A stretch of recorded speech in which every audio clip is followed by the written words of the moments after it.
Fani was palling around with Nathan Wade at the airport. Again, where are they going? Fani is not complying, right? This dude is communicating. He's sending a bunch of emails, and they're not responding. That group of state senators has been investigating Willis, her DA's budget, and her conduct after it was revealed she was dating a top prosecutor on her indictment against President Donald Trump and his allies. Full hazmat response is exactly what you would expect from Fani Willis's office. We know that she has already been condemned by a judge in Georgia for having a noxious odor in her prosecution of President Trump. We know that she was also seen palling around with her lover. They said under oath that this relationship had terminated. Certainly doesn't look like that, with Fani Willis, an elected DA of Georgia, Fulton County, one of the biggest counties in the country, waddling around in her yoga pants in Georgia, but we'll come back to that one. But the story is a full hazmat response. They had to evacuate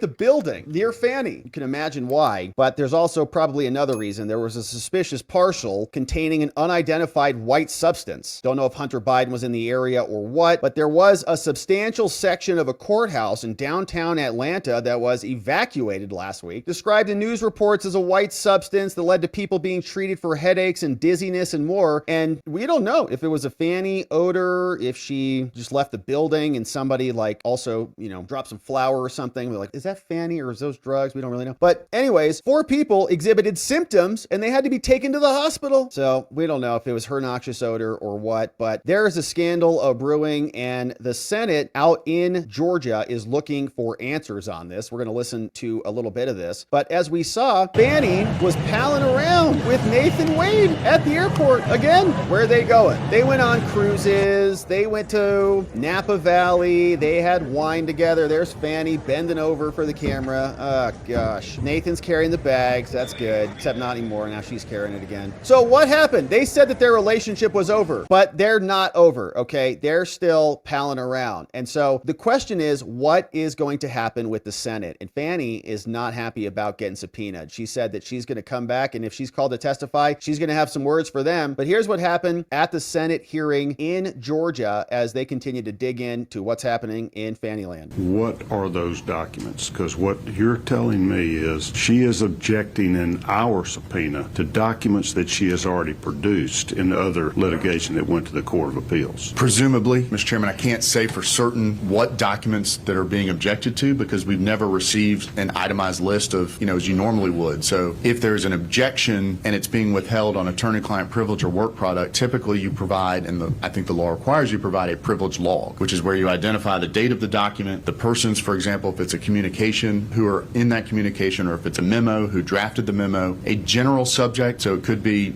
legal authority, and then the basis for the objection. We've never received that. We candidly don't know what documents they're objecting to and what documents are there. So given the need, as the General Assembly winds down, and I know that there was continued interest in this issue, what we asked is just give us what you've already given opposing counsel in the litigation that led to the Court of Appeals order. Give us the documents that you have provided to the U.S. House of Representatives pursuant to its investigatory subpoena. The committee reserves the right to issue another subpoena. But that underlying litigation where the trial court disqualified her or Mr. Wade, they had to choose, one of them had to withdraw from Judge the case. McAfee, remember that one? And she then appealed that at the Court of Appeals, and they upheld that trial court order. Yes. Okay, and that is now being appealed to the Supreme Court. I believe so, yes. There's documents that were relevant in that action to disqualify her from further prosecution of the 16 or 18 defendants that we know exist and that have been produced to somebody before, and you have an agreement with opposing counsel that we will at least receive those documents? We will receive those documents without objection. And when are we going to get them? That's the next step. So that agreement was reached on March 10. The petitioners did respond to the court in timely on March 12. We responded to theirs and said, look, court, we have an agreement on this. We reserve the right to issue additional subpoenas. We reserve the right to do others. And by the way, there's never been an objection to the the witness subpoena to come testify to this committee. And in any prior court order, it has not addressed any objections to the witness subpoena. So it is our position, filed in the litigation, that those arguments are waived. And certainly we've indicated that if she comes and a question is asked that she believes is privileged, she can assert the privilege at that time as you normally do. So to now answer more specifically your question, but with that context, the agreement was reached March 10. We did not receive documents. And so on March 18, Tuesday, emailed opposing counsel and asked, when can we get the documents and how? Do you need us to set up a share file system or something to, for the volume of the documents? Just email them. Opposing Dropbox, counsel responded, Google Drive, and said, let me check with the client, essentially. My second email, having not received documents, went to opposing counsel March 24.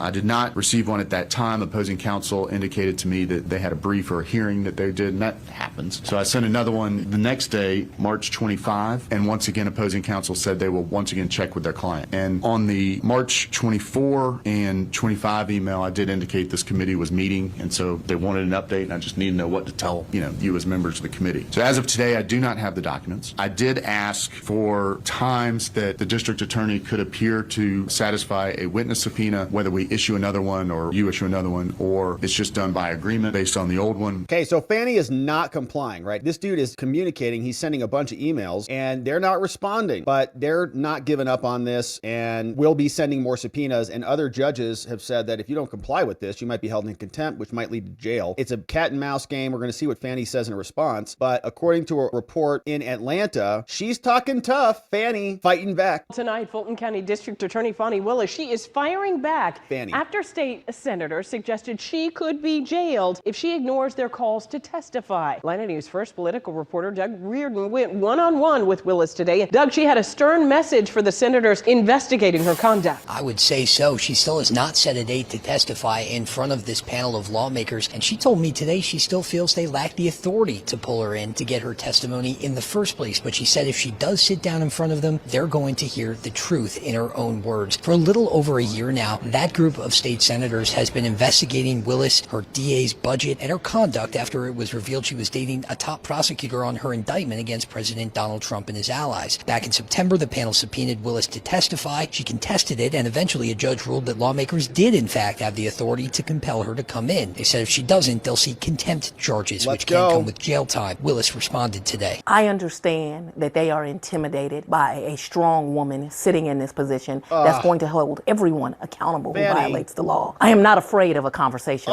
with them, but they better be ready for the truth should they ever have me in that chair. It sounds like you might be a little afraid because you just got that little frog in your throat once your body knew what a scammer you were. Your throat went like, "Arr!" And look at that little face too right there. Man, she's so smug. We go after everybody. What about you and your lover who defrauded Georgia out of $700,000? Going to go after each other? And the Senate panel said during a hearing yesterday that they would want to have Willis in to testify sometime in the last week in April or the first 2 weeks in May. From the state capitol, Doug Reardon, Atlanta News First.